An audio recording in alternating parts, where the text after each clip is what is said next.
Olá, sejam bem-vindos ao quarto episódio do nosso CastCast. O meu nome é Cláudia Cardoso e hoje estou aqui para vos falar sobre mais um tema de higiene e segurança no trabalho. Hoje vamos falar sobre o regulamento e controle da exposição ocupacional a agentes físicos, químicos e biológicos. Como convidada especial, Dra. Vânia Faruque, médica do trabalho, com mais de 6 anos de experiência. Durante as nossas atividades laborais, somos expostos a agentes físicos, químicos e biológicos, mas poucos de nós os conhecemos e muitas das vezes, quando conhecemos, são negligenciados. Vamos com a nossa convidada especial tentar perceber o que poderemos fazer para melhorar a saúde e o bem-estar de todos os trabalhadores moçambicanos.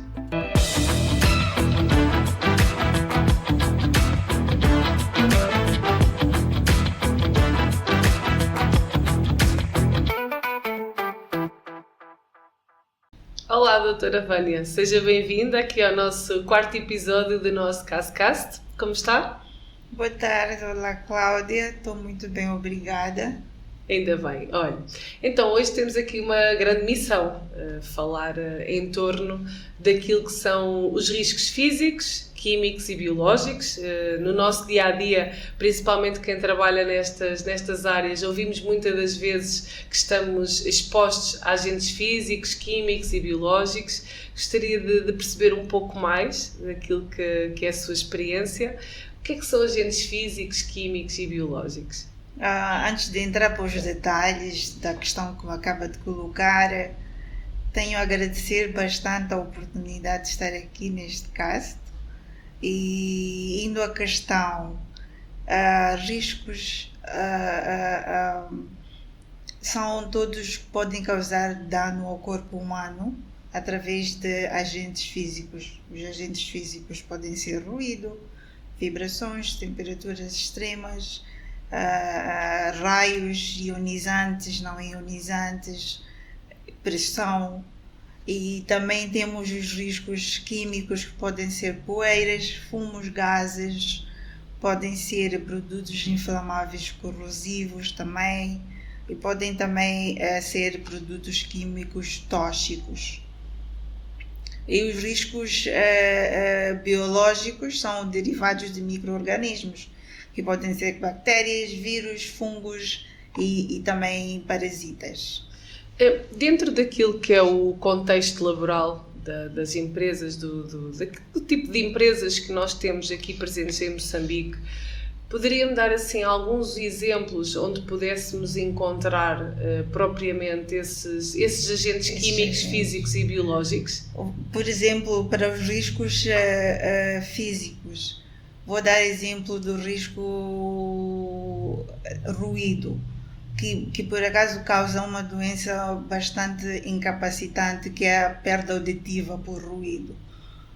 É um risco que pode ser, é um agente que pode ser encontrado em várias indústrias. Temos na mineração, é bastante comum na mineração, na construção civil e outros, indústrias transformadoras e entre outros.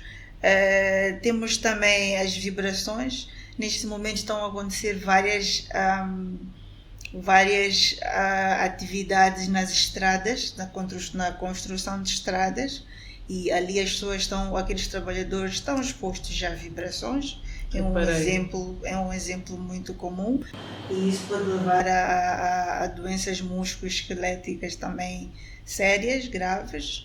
E não posso me esquecer dos raios ionizantes. Eu sou médica de profissão. Sim.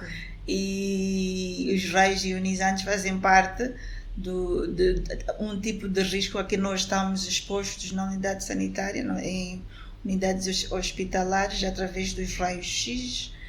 E também temos as temperaturas extremas. Moçambique é um país maioritariamente agrícola, não é? A agricultura é a área laboral maior no país, e nós temos temos um calor, não é, muito extremo, e as pessoas estão expostas, podem surgir desde queimaduras, desidratação, e podem afetar até a função renal devido a desidratações severas. E em termos dos riscos biológicos, normalmente onde é que podemos também encontrá-los? Em que tipo de atividades é que normalmente podemos? Maioritariamente em unidades sanitárias. Temos, vamos lá, os vírus. Temos o vírus do HIV, não é? Não vou dizer que é comum a transmissão, mas é comum acidentes em casos em que doentes tenham HIV-Sida, não é? Acidentes com material perfuro-cortante. Também temos acidentes com material perfuro-cortante em casos de hepatite C, é comum, e tuberculose é bastante comum. O risco de contrair tuberculose para pessoal que trabalha numa unidade sanitária é muitas vezes elevado em relação à população em geral. E, por exemplo, áreas onde há manuseamento de alimentos, onde há produção de resíduos? Salmonela, é muito comum onde temos manuseamento de alimentos. Temos esta bactéria chamada salmonela, que é bastante comum. Portanto, são áreas também onde há grande presença de riscos biológicos, né? Há a presença da matéria, dos bichinhos, né? Como costumamos dizer, que estão em ambiente propício para crescerem e continuarem a crescer e a produzirem-se cada vez mais, não é? Exatamente. Aqui eu gostaria de passar bem aqui ao nosso público. Desculpa, faltou só falar sobre os riscos químicos, que são muito importantes. Nós temos os riscos químicos em Moçambique. Devido à mineração, por exemplo, temos 2 riscos químicos muito importantes a mencionar. Tem o mercúrio, que é usado muito especificamente na mineração artesanal e que é um agente que pode causar intoxicação. Intoxicação por mercúrio pode ser muito grave, até letal. Okay. E também temos na agricultura os carbamatos e os organofosforados, que são químicos usados para a proteção das plantas, mas que podem afetar ao homem, né, ao trabalhador, e causar doenças também importantes. E também temos as poeiras na mineração. Temos a poeira de sílica em especial, que também causa uma doença muito importante, que é a silicose, que é uma doença que pode ser bastante incapacitante, debilitante. E em Moçambique também temos a mineração de carvão e temos a pneumoconiose do trabalhador do carvão, que também é uma doença muito séria e vale a pena saber. Sim, e já agora, pronto, muitas das vezes nós falamos assim em grandes empresas, nas pedreiras, na área da mineração, mas existem pequenas empresas, por exemplo, uma oficina de manutenção de carros, por exemplo, uma oficina de carros, de viaturas. Será que esses trabalhadores também estarão expostos a agentes químicos? No seu entender? Estão expostos sim, dependendo daqui. Por exemplo, se for uma empresa pequena de carros e tiver pintura auto, eles estão expostos. Tem químicos usados na pintura que são bastante tóxicos e podem causar quadros pulmonares bastante sérios, podem inclusive causar asma ocupacional. Aqui em Moçambique, neste momento, existe alguma legislação que possa ajudar as empresas a melhor controlar aquilo que são os riscos ocupacionais?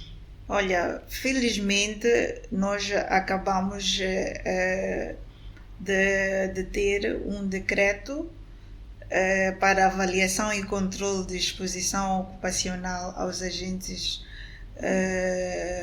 de riscos físicos, químicos e biológicos, que é o decreto 94/2024 de 30 de dezembro do ano passado. Muito fresquinho mesmo. Muito fresquinho e com muito por se fazer, mas ele é muito bem-vindo. Eu fico muito feliz de estar aqui e poder falar sobre este decreto. Para mim é uma maneira muito inovadora ter esta plataforma para falar sobre um assunto tão importante. Espero que haja mais divulgação sobre este decreto, porque ele é muito importante. Ele vem fazer uma revolução, aquilo que é higiene e segurança no local de trabalho. Eu gostaria de falar com a doutora Vânia, gostaria que, dentro daquilo que já teve a oportunidade, sei que também esteve envolvida, fez parte da equipa desse decreto e naturalmente agora também vai fazer parte da implementação e da fiscalização do mesmo nas empresas. De uma maneira muito geral, o que é que as empresas terão que fazer concretamente para dar resposta àquilo que são os conteúdos desse decreto 94 de 2024, de 30 de dezembro? Bom, aqui há que sentar, entender este decreto e refazer um bocadinho aquilo que são as normas. Já não vai ser só basear-se na lei do trabalho, que era muito omissa, assim posso dizer, mas pronto, era uma lei. O decreto está aqui para regulamentar aquilo que não estava na lei, não é? E há um trabalho muito profundo a ser feito a partir de aquilo que é a responsabilidade de um técnico de higiene e segurança no local de trabalho, que sei que muitas empresas têm, até os médicos, que eles têm ou não têm. Em alguns casos também não têm. Por quê? Porque será a partir de já obrigatório ter um plano de controle de gestão de riscos ocupacionais. É obrigatório ter isso. E para ter um plano de gestão de riscos ocupacionais, nós temos que ter pessoal devidamente qualificado para o fazer. E também precisamos de trabalhar com empresas que tenham equipamento adequado para aquilo que são as nossas necessidades como empresa. Falo isso como uma empresa. Então, se calhar só fazer aqui um pequeno parêntese, só para mesmo ficar bem claro o que é esse plano de gestão de riscos ocupacionais, para clarificar que, no fundo, é um documento que vai culminar com um trabalho que é feito em várias fases. Portanto, há necessidade do técnico de segurança, naturalmente, fazer uma visita às instalações, perceber concretamente quais são as atividades que são executadas naquela empresa. Quais são os processos todos. Como é que máquinas são utilizadas, que produtos, eventualmente, que produtos químicos existem na envolvência, os turnos de trabalho, a quantidade de pessoas. Portanto, há todo esse levantamento que é necessário perceber e fazer para depois chegarmos àquilo que nós chamamos de começar a controlar os tais riscos físicos, químicos e biológicos. Naturalmente, para chegarmos a essa fase final desse controle, há que mensurar, há que quantificar. Quando falamos, como há bocado a doutora falou muito bem, deu exemplos de vários riscos físicos, químicos e biológicos. Portanto, quando nós falamos em poeiras, em iluminação, em radiações ionizantes, em temperatura, em umidade, em ruído, há que nessa fase dessas visitas e desses acompanhamentos que são feitos já à empresa, o técnico de segurança vai ter que quantificar estes parâmetros. Exatamente. E nessa quantificação há medidas, não é? Portanto, há equipamentos, há valores que terão que ser apurados para, com base nessas medições, podermos efetivamente controlar os riscos ocupacionais. E é aí que muitas das vezes falamos nas medidas de controle, para tentar minimizar um determinado risco que foi identificado. Então, há esse trabalho que é elaborado por um técnico de segurança para culminar então com este documento que passou a ser obrigatório. Um plano de gestão de riscos ocupacionais. Há diferença nas empresas que têm que elaborar este documento ou todas as empresas terão que ter um plano de gestão de riscos ocupacionais? Todas as empresas devem ter um plano de risco para a gestão de riscos ocupacionais. Este documento deve ser submetido em alguma entidade? Deve ser aprovado? Sempre que solicitado deve ser pela IGT, deve ser apresentado. este documento deve ser revisto de 2 em 2 anos. Em casos excepcionais, se tiver uma certificação ISO 45001, pode ser de 3 em 3 anos, o que é de maior valia, não é, para as empresas. Muito positivo, vai criar sem dúvida motivação às empresas para cada vez mais implementarem as ISOs, sim. E mais importante ainda, este documento vai definir aquilo que o médico de trabalho deve fazer no seu programa de controle médico de saúde ocupacional. Portanto, só é possível o médico do trabalho conseguir desenvolver o seu programa de controle médico de saúde ocupacional, aquilo que atualmente... Adequado, porque fazer um programa qualquer um pode fazer, mas um programa adequado só... Com base neste plano de gestão de riscos ocupacionais. Sim. Então, no fundo temos aqui 2 equipas separadas, mas que trabalham em sintonia, que é o técnico de segurança e o médico do trabalho. Sim. Portanto, o técnico de segurança para o plano de gestão de riscos ocupacionais e o plano de controle médico de saúde ocupacional desenvolvido pelo médico do trabalho. Esse plano de controle médico de saúde ocupacional também deve ser desenvolvido pelo médico do trabalho e deve ser submetido a alguma entidade? Tem algum período de revisão? O período de revisão é anual, em princípio, mas também tem circunstâncias que ditam outras periodicidades. Posso dar um exemplo. Se estamos numa unidade sanitária, faz a todos anualmente, mas para o pessoal, por exemplo, do laboratório, faz de 6 em 6 meses para a tuberculose, por exemplo, né? Sim. Então, existem situações excepcionais para a periodicidade do plano, mas em princípio é anual. E o que eu ia dizer mais sobre o plano? Eu gostaria de acrescentar que ele finalmente vai ajudar as empresas a terem especificidade no tipo de exames médicos que concretamente têm que realizar. Sim. Porque nós temos assistido a muitas empresas que muitas das vezes estão um bocadinho à deriva sobre o tipo de exames médicos que têm que realizar. Então, este vai ajudar. Vai resolver, na verdade, esta é a solução do problema. O plano de controle de gestão dos riscos ocupacionais vai informar ao plano de controle médico de saúde ocupacional, e este vai ter o know-how daquilo que deve ser, vai ter a informação daquilo que deve ser feito do concreto para cada grupo de trabalhadores. E, inclusive, fala-se muito às vezes sobre a frequência da realização dos exames médicos. Então, isso tudo vai ser personalizado de acordo com a empresa, de acordo com o tipo de trabalho, de acordo com o trabalhador. Portanto, vai ser um serviço mesmo personalizado. Sim. De acordo com as orientações de um especialista, que neste caso é o médico do trabalho. Muito bem. Percebi ao longo deste decreto que existem várias normas do INOC que foram abordadas neste decreto.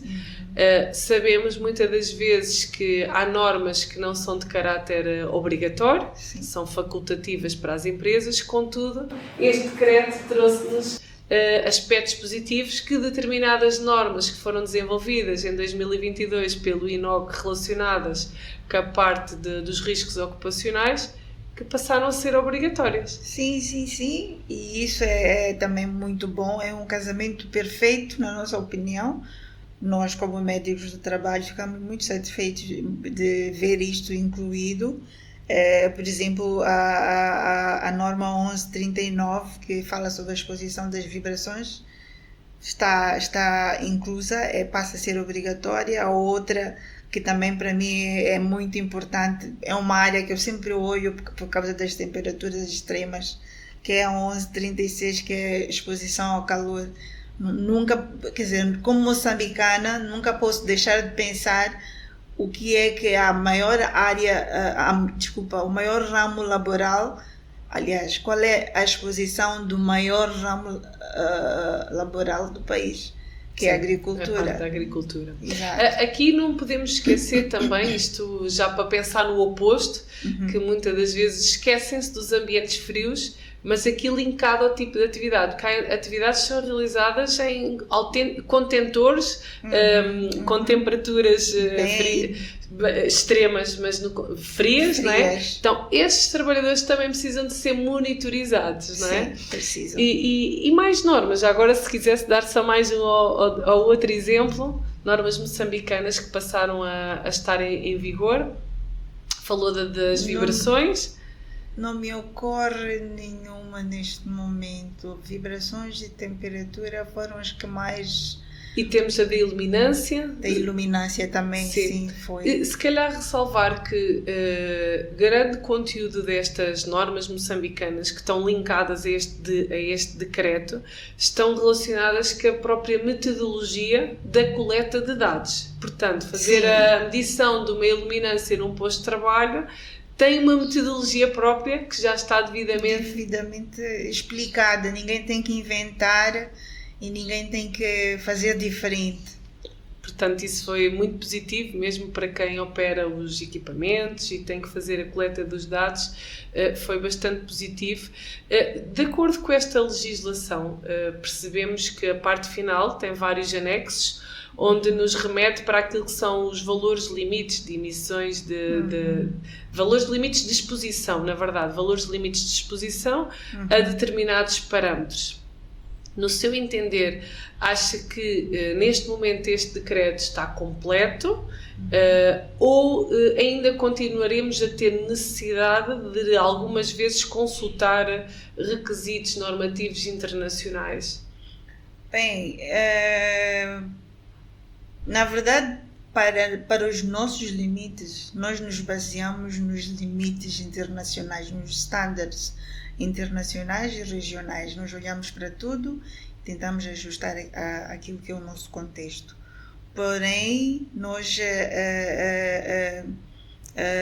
no nosso próprio decreto, estipulamos que deve-se levar em conta a comparação sempre com valores de referência de limites de tolerância e os índices de exposição que se atualizam atualmente pela ACGIH, que é a instituição americana que faz a atualização de alguns valores limites. Muito bem, portanto convém, neste caso, quem for fazer a medição e a análise destes parâmetros, não só consultar a legislação, neste caso o Decreto 94/2024, mas também perceber se houve algum ajuste em termos internacional daqueles parâmetros. Portanto, no fundo é um alerta que estamos a dar às equipas que devemos nos permanecer constantemente atualizados com esses padrões. E relativamente à responsabilidade, gostaria de perceber melhor qual é o papel, qual é a responsabilidade, no fundo, das empresas em termos da realização dos exames médicos. Ou seja, vem um médico do trabalho, desenvolve um programa de controle de saúde ocupacional. As empresas só vão fazer uma única vez os exames aos trabalhadores, ou este decreto veio clarificar em que momentos é que esses exames médicos devem ser feitos? A minha pergunta é, normalmente muitas empresas, aquilo que vemos como alguma experiência frequente aí no mercado, é que somente fazem exames médicos admissionais. Portanto, um trabalhador entra numa empresa, a empresa preocupa-se em perceber se o seu estado físico e psíquico está conforme para a atividade que vai desempenhar e depois nunca mais são realizados exames médicos, nem periódicos, nem demissionais. Atualmente, com o atual decreto, sabe se estes exames demissionais e periódicos passaram a ser também obrigatórios? Passam a ser obrigatórios, sim. Portanto, teremos então os admissionais? Teremos os periódicos, teremos os demissionais inclusive os de retorno ao trabalho, não tenho muita certeza se foi incluso, mas foi proposto. O de retorno ao trabalho, que são circunstâncias também especiais em que deve-se fazer uma avaliação depois de uma ausência superior a 30 dias por causas específicas. E é isso. Tá, essa parte está que também já tive o privilégio de ler. Portanto, convém deixar claro às empresas moçambicanas que nos possam estar a ouvir, porque sabemos que tudo isto tem que ser previsto nos seus orçamentos. Exatamente. Nos seus orçamentos que fazem para as suas empresas, quando planeiam as suas atividades, quando contratam pessoas para desenvolver e para ajudar no seu negócio. Convém deixar claro às empresas moçambicanas que já tinham muita responsabilidade com os trabalhadores, passaram ainda a ter mais responsabilidade, mas num sentido positivo, porque exatamente, vão ter trabalhadores mais saudáveis, com outro bem-estar e com outra disposição. Sim, é muito importante agora olharmos muito bem para o documento como algo que vem nos ajudar a criar a cultura de olhar para o trabalhador como o maior investimento que nós temos, porque na verdade é exatamente isso que é. A empresa que ainda não consegue olhar para o trabalhador desta maneira ainda não está bem focada. Este documento vem nos ajudar a puxar-nos, a fazer disso uma cultura. Eu acredito que vai fazer uma mudança muito, muito grande. E positiva, acima de tudo. Sim. Para as empresas. Numa fase inicial vai ser necessário muito trabalho de sensibilização, tanto dos técnicos de segurança, sim, como dos médicos do trabalho, de efetivamente demonstrar às empresas os benefícios que vão ter em dar cumprimento aos passos que falámos, alguns deles até agora. Há algum cuidado, no seu entender, algum cuidado em específico que os laboratórios e quem vai fazer este tipo de medições que tenha que ter quando falamos em realizar exames médicos, quando falamos em fazer análises, quando falamos em fazer medições dos parâmetros que falámos há pouco, tanto de ruído e luminância? Há assim alguns cuidados que as unidades hospitalares, as clínicas, as empresas, os laboratórios terão que ter quando pensarem em prestar este tipo de serviços às empresas? Sim, e muito importante, todos que abracem esta área têm que ter em mente que devem trabalhar com base em manutenções preventivas, que é fundamental, e sobretudo calibrações, porque equipamento, seja de que marca for, ainda que o exame tenha sido feito com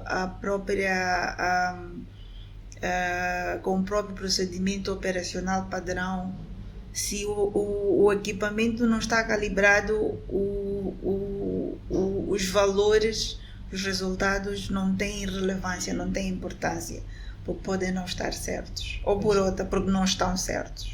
Se a máquina não está calibrada, aquilo que é o resultado não é a realidade. Portanto, é fundamental, calibração é fundamental. Portanto, a calibração, a verificação dos equipamentos de medição é um assunto muito importante que vai estar naturalmente associado aqui a este decreto. E em termos dos próprios hospitais, das clínicas, para realizar este tipo específico de exames ocupacionais, não é? Acha que vão ter que fazer alguma reestruturação interna para melhor se adaptarem a este decreto? Ou daquilo que é o seu conhecimento atualmente, as clínicas e os hospitais vão ser capazes de dar resposta às exigências que vão ser colocadas aqui, no fundo, pelos médicos de trabalho quando vão elaborar os planos? Eu penso que o que vai mudar é serem requisitados os exames necessários só, porque em algum momento são requisitados exames desnecessários para aquilo que é a exposição de um trabalhador. O que vai mudar agora, porque vai ser um PCMSO baseado no PGRO, vai ser um exame solicitado necessário, adequado, apropriado. Então penso que não haverá outro tipo de mudanças. O resto é manter o padrão correto, não é? De quando realizamos este tipo de trabalhos. Percebemos também que há muitos deveres, tanto para o lado do empregador como para o lado dos trabalhadores. Gostaria de citar alguns deveres, tanto para o trabalhador... São vários. Sim, aqueles que acha mais relevantes. Se calhar começávamos pelos deveres dos trabalhadores. Eu vou ler aqui. Dos trabalhadores, por acaso são poucos, eu vou ler. São poucos, mas não quer dizer que não sejam muito importantes. São muito importantes.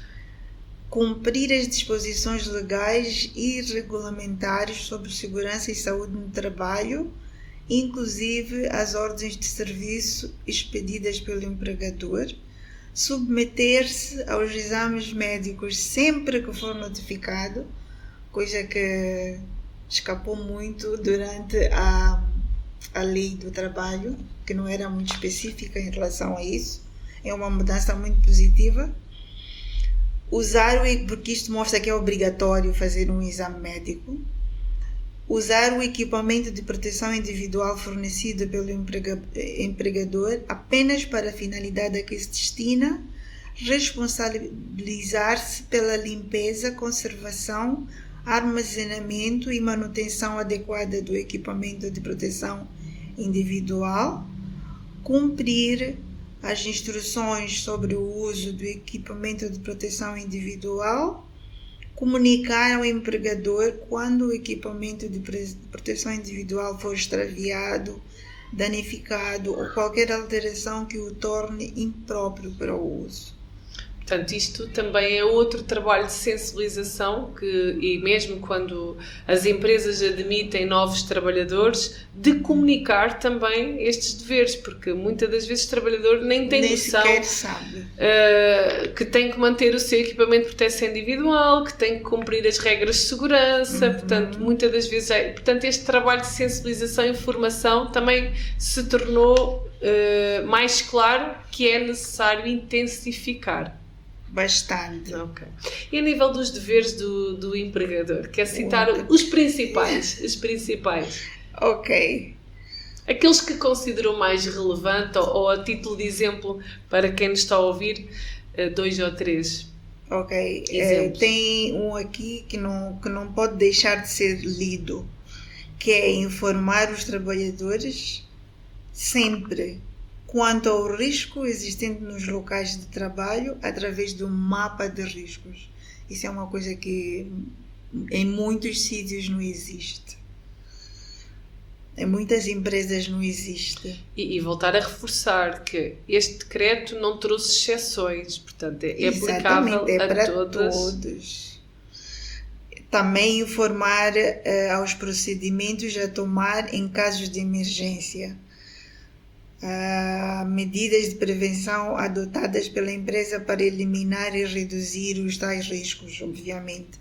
Informar sobre os riscos e sobre mitigação de riscos. Portanto, aqui fazia, para complementar, deixar bem claro que aí também nos deveres da parte do empregador, quando falamos em realizar as medições destes riscos físicos, químicos ou biológicos, os valores que forem identificados devem ser comunicados aos trabalhadores. Sim. Portanto, qualquer análise, qualquer coleta de dados, qualquer tratamento de dados, relatórios que sejam feitos em torno dos riscos físicos, químicos e biológicos devem ser comunicados os seus resultados aos trabalhadores. Sim, sim. Portanto, também, porque muitas das vezes são elaborados relatórios, são feitas medições. E ninguém sabe nada. Isso é verdade. Isso acho que é a prática mais comum. A nível do governo, quem é que terá a missão de inspecionar a implementação deste decreto? A IGT é que é responsável por implementar por inspecionar este decreto. Mas dizer aqui que a IGT trabalha em colaboração com o Ministério do Trabalho e sendo questões relacionadas também com a saúde, provavelmente serão equipes mistas, multidisciplinares. Portanto, este decreto, pronto, hoje é dia 3 de março de 2025. Peço desculpa, não é dia 3, é dia 3. É dia 3, sim. Dia 3 de março. Devemos deixar claro que ele entra em vigor só a partir de 31 de março de 2025. Sim, 90 dias depois de ser... já ter sido publicado. Portanto, eu diria que as empresas ainda têm aqui uns diazinhos para se organizar antes de receberem qualquer surpresa. Acredito que também esse trabalho vai ser numa fase inicial mais de sensibilização. Exatamente, não vai ser para nada mais do que sensibilização, orientação, apoio técnico e etc. Quando passar esta fase de sensibilização, deste apoio técnico, no fundo deste apoio às empresas, do Estado às empresas para implementar o decreto, estão previstas sanções neste decreto? Estão sim, estão previstas sanções por violação das disposições estabelecidas no decreto e inclusive existem critérios bem específicos para o cálculo das multas que serão aplicadas, que serão de acordo com o salário mínimo do setor de atividade e também terão em conta o grau de risco. Para o risco mínimo serão 10 salários mínimos, para o risco médio serão 11 salários mínimos e para o risco de grau máximo serão 12 salários mínimos. Portanto, neste momento, qualquer empresa que não controlar os seus riscos ocupacionais, dependendo da gravidade desse risco, assim é aplicada a sanção. A sanção, sim.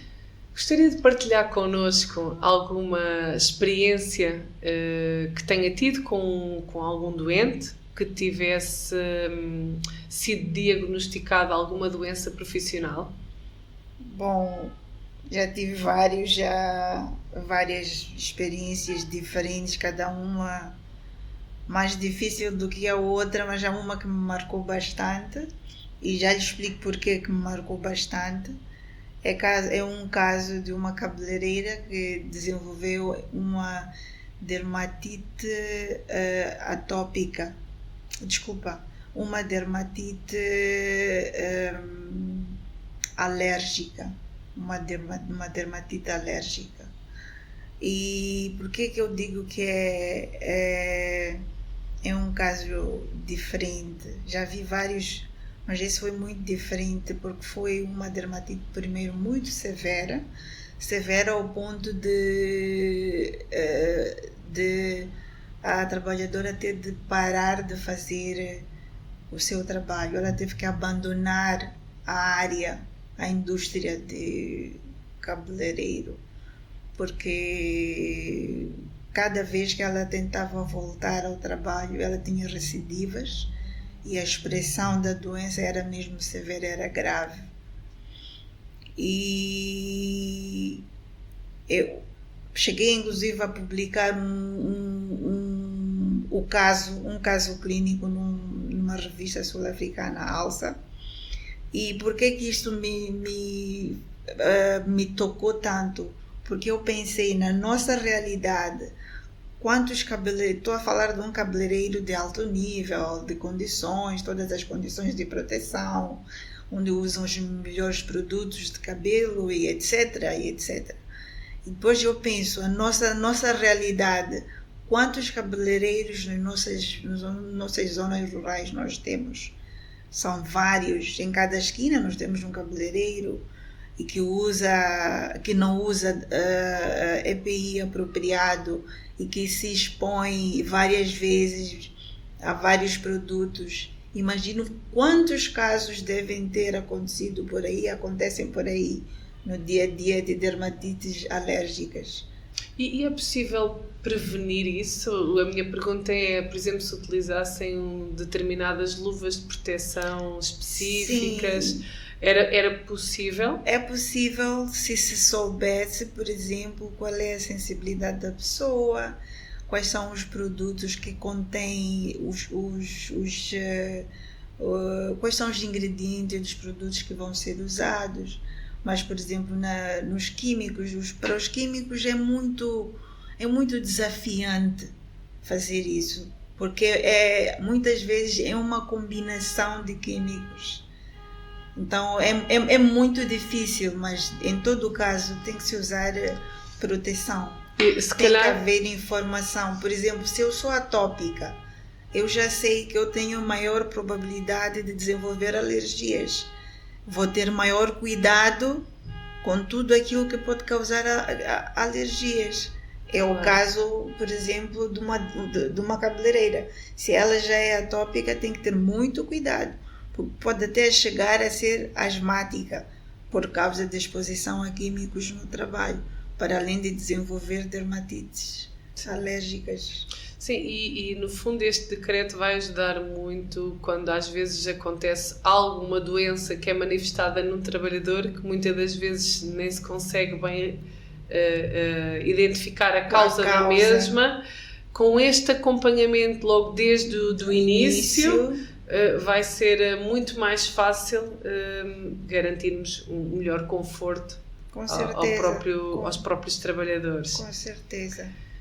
Da nossa parte é tudo. Não sei se gostaria de tecer alguma consideração final em torno daquilo que viemos aqui a abordar. Não, obrigada, e dizer que mais uma vez foi muito bom ter esta plataforma para falar sobre este decreto, que é bastante importante e que vem para mudar para um melhor o setor laboral, e que esperamos que assim seja. Eu agradeço-lhe muito, doutora Vânia, por ter estado aqui connosco, em especial por ter partilhado a sua experiência e o seu conhecimento para quem nos ouve, porque esse é um dos nossos maiores objetivos aqui com o nosso podcast, é transmitir conhecimento a quem nos ouve.